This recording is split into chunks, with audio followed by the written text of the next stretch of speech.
আপনি যখন ক্ষমতায় থাকবেন না তখন এই ছবিটার জন্য কি আমাকে কাঠগড়ায় দাঁড়াতে হবে? তার সাথে তো আমাদের ছবি আছে, আমাদের সাথে সবার অনেকের ছবি থাকতে পারে, একজন চোরের সাথে ছবি থাকতে পারে, একটা ডাকাতের সাথে থাকতে পারে, মেথরের সাথে ছবি থাকতে পারে, কারণ আমরা শিল্পী। It's a very long time ago. Manna ভাই তখন জীবিত ছিলেন, আল্লাহ তাকে জান্নাত নসিব করুন। ওই ছবিটার মধ্যে কিন্তু এক সাইডে ববিতা আপা ছিলেন আর এক সাইডে কিন্তু মান্না ভাই ছিলেন। উনি আমার সিনিয়র প্লাস আমার বন্ধু মানুষ। দেন জুবাইদা ম্যাডাম এবং তারেক সাহেব একটা জায়গায় কবুতর উঠাবে, মৌসুমী ওখানে ছিলেন। এখানে স্পষ্ট করে একটা কথা বলে দিতে চাই, রাষ্ট্র যেখানে যেই জায়গায় অবস্থান করিবে রাষ্ট্রের প্রজারা সেখানে অবস্থান করিতে বাধ্য থাকিবে। আমি নারায়ণগঞ্জে বিতর্কিত একজন ব্যক্তি বেনজির সাহেবের, উনি র্যাবের প্রধান ছিলেন। আমি তখন বললাম যে ভাইয়া আপনার সাথে একটু কথা বলবো, যদি সময় দেন একটু। বিনয়ভাবে আমি তাকে অনুরোধ করেছিলাম। উনি আমাকে বলল যে এরকম একটা বিতর্কিত ছবি, তাকে তো অনেক কিছু অনেক জায়গায় নেওয়া হবে, অনেক জায়গায় প্রশ্নের হবে, আমাদের কাছে তো অনেক নির্দেশ আছে ওনার ব্যাপারে,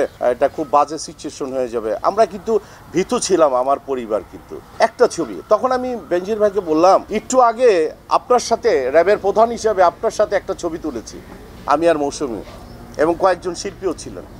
আপনি যখন ক্ষমতায় থাকবেন না, রাষ্ট্র পরিচালনায় কোনো একটি সংগঠন যখন নাকি ক্ষমতায় থাকবে না, তখন এই ছবিটার জন্য কি আমাকে কাঠগড়ায় দাঁড়াতে হবে? তার সাথে তো আমাদের ছবি আছে, আমাদের সাথে সবার অনেকের ছবি থাকতে পারে, একজন ব্রথেল গার্ডের ছবি থাকতে পারে, একজন চোরের সাথে ছবি থাকতে পারে, একটা ডাকাতের সাথে থাকতে পারে, মেথরের সাথে ছবি থাকতে পারে, কারণ আমরা শিল্পী। আমাদেরকে কিন্তু কোট করে কোনো লাভ নেই, আমাদেরকে চেনার মতো কোনো ক্ষমতা নেই, কারণ আমরা হয়ে যাই অহংকারী। তো ওই জায়গাটায় আমি তাকে বলার পরিপ্রেক্ষিতে আমার পরিবার, আমার ব্যবসায় অস্বাভাবিকভাবে ধ্বংসের একটি লীলায় মেতেছিলেন তারা। শিল্পী সমিতির পোস্টে কিছু আছে, কিছু কুলাঙ্গার, তাদেরকে আমি কুলাঙ্গার বলবো, যারা নাকি শিল্পী সমিতির দুই একজন, আমি সবাইকে বলছি না, পার্টিকুলার দুই একজন, সেই কুলাঙ্গারদের কারণে আমার প্রথম নির্বাচনে আমি যখন শিল্পী সমিতির নির্বাচন করি, এই মমতাজুর রহমান আকবর ভাই এখনো বেঁচে আছে, শামসুল আলম বেঁচে আছে, খসরু বেঁচে আছে, সবাই বেঁচে আছে। এই দ্রব্যপণ্য নিয়ে বলার কারণে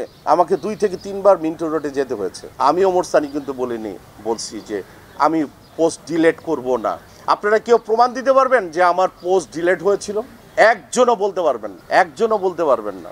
আমরা যারা সিনিয়র, আজকে যে বিষয়টা নিয়ে আমি কেন আছি ওই ছবিটার জন্য, সেই প্রশ্নের সম্মুখীনও কিন্তু ইকবালকে হতে হয়েছে, যে এই ধরনের শিল্পীকে নিয়ে আর কোনো খেলা যেন না হয়।